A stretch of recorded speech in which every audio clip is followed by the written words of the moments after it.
Good morning, students. Good morning, all of you. Today, we will go to the last topic of this chapter.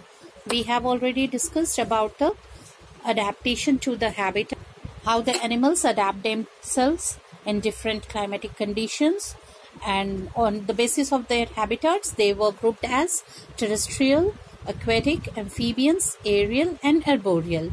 In the second video, then we discussed about the adaptation for food. In that, the animals were grouped into four, that was herbivores, carnivores, omnivores, and parasites. Now today we will deal with the last topic of this chapter, and that is the adaptation for protection. Okay, how animals protect themselves from their enemies and the so many predators all around them, and they are never safe, all are in danger. कभी भी जिसे भी मौका मिलता है, their predators are always just looking for a chance, and so they need to stay very alert of them. If they won't survive, if they won't protect themselves, then they won't continue to live and reproduce. So for their survival, it's very much necessary to protect themselves. And how they used to do it, let us learn something more about it. The first example, that how they protect themselves. Here you can see an elephant, hippopotamus. They all are very big in size. Elephant, whales, hippopotamus, इनके size इतने बड़े होते हैं कि जो enemies होते हैं इनके, जो भी इन्हें जाते हैं इन्हें हार्म करने का सोच करके, वो इनके साइज को देख करके एक बार डर जाते हैं. So it's their size through by which they scare away their enemies. Okay. Then the second one is the camouflage. Camouflage means the ability to blend in with their surroundings. जैसी भी surrounding में वो animals रहते हैं, अपने आप को उसी के साथ ब्लेंड कर लेते हैं. उनका स्किन टाइप, उनका बॉडी स्ट्रक्चर वैसा ही होता है कि वो अपने सराउंडिंग में ब्लेंड कर जाते हैं, बिल्कुल मिक्स हो जाते हैं. Here you can see the examples of zebra and deer. उनका जो स्पॉटेड स्किन होता है, स्पॉट्स होते हैं उस पे, ज़ेब्रा का स्ट्राइप्स होते हैं, डियर का स्पॉट होता है, ये उन्हें हेल्प करता है अपने सराउंडिंग के साथ ब्लेंड कर जाने में. वो बिल्कुल उसी में घुल मिल जाते हैं, जिससे उनके जो प्रेडेटर्स हैं, जो उनके एनिमीज हैं, वो उन्हें अच्छी तरह से देख नहीं पाते हैं. Okay, then the third one, it's a chameleon. It changes its colour to match its surroundings. ये अपने कलर को चेंज कर लेता है. ये जिस तरह की सराउंडिंग में होता है, ये अपने आप को वैसे ही कलर में चेंज कर लेता है, and then protects itself. Now see this one, it's very interesting one. A porcupine. Okay, a porcupine rolls itself into a ball when it senses a danger. ये अपने आप को एक बॉल की तरह रोल कर लेता है, और इसके जो स्किन पे, इसकी बॉडी पे ऊपर में शार्प क्विल्स होते हैं, बिल्कुल कांटेदार तेज बने हुए होते हैं इनके बॉडी स्ट्रक्चर में ही. And that scares away the animals. जो इसके साथ कोशिश करता है इसकी तरफ बढ़ने की, इसे किसी तरह का हार्म पहुंचाने की, वो इससे डरकर इसके शार्प क्विल्स के कारण इस तक पहुंच नहीं पाता और चला जाता है. So it protects itself by the sharp quills. It rolls itself into a ball when it senses a danger.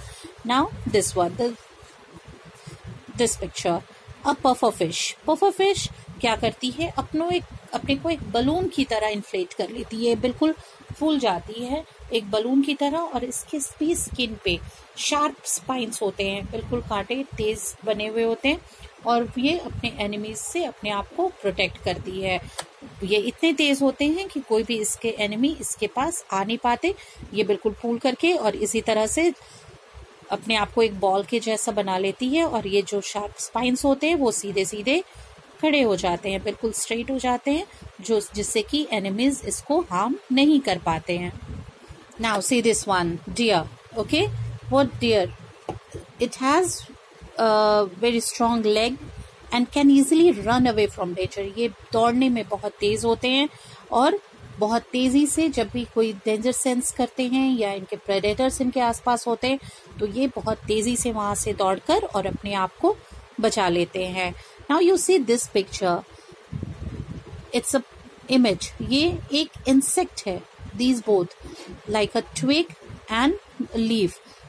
Its structure is like that only, but they are insects and they look like a leaf and a twig, but they are the insects and it's very difficult to detect them, क्योंकि इनका जो structure है इसका बिल्कुल leaf की तरह structure है, और ये जो आप देख रहे हैं इट्स एन इंसेक्ट और ये ट्विग के ऊपर बैठा हुआ है, लेकिन यहाँ ट्विग और इंसेक्ट में कोई फर्क नहीं नजर आ रहा. So it's all about their adaptation and their protection from their enemies.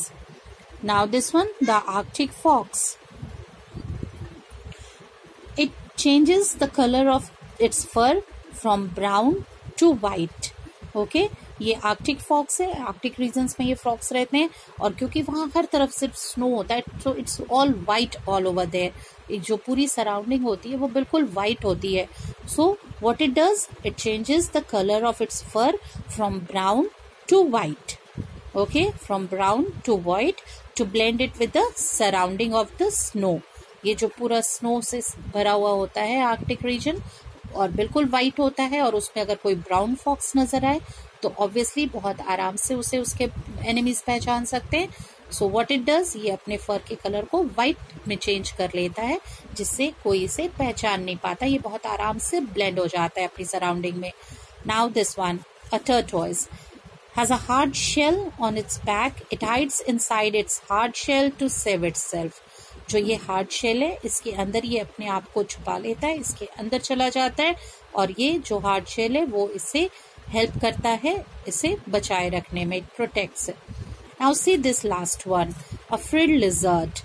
इसके नेक के अराउंड फोल्डेड स्किन होता है, स्किन का लेयर होता है और बहुत सारे फोल्ड्स होते हैं, और जब भी कोई डेंजर सेंस करता है तो ये हिस करता है अपने एनिमीज की तरफ, और इसके जो फ्रिल्स होते हैं नेक पे, जो स्किन का लेयर होता है वो पूरी तरह से खुल जाता है, और अपीयरेंस इतना ज्यादा स्केरी होता है कि उसके एनिमीज डर के वहां से चले जाते हैं. So this is the frilled lizard. Now this is the end of the chapter also. We have discussed all the topics. What you have to do now? Do the question answers sent with this video, and then we will give you the answers and be ready for the coming tests. आपके 3-4 chapters complete हो गए हैं. We don't need to say this all the time कि आपको करना है. Just keep on revising, and जो आपके नहीं भी कंप्लीट हुए हैं चैप्टर 1 से लेके अभी तक में, ट्राई टू कंप्लीट देम. अपनी कॉपीज को बहुत अच्छे से कंप्लीट कीजिए. Okay, thank you.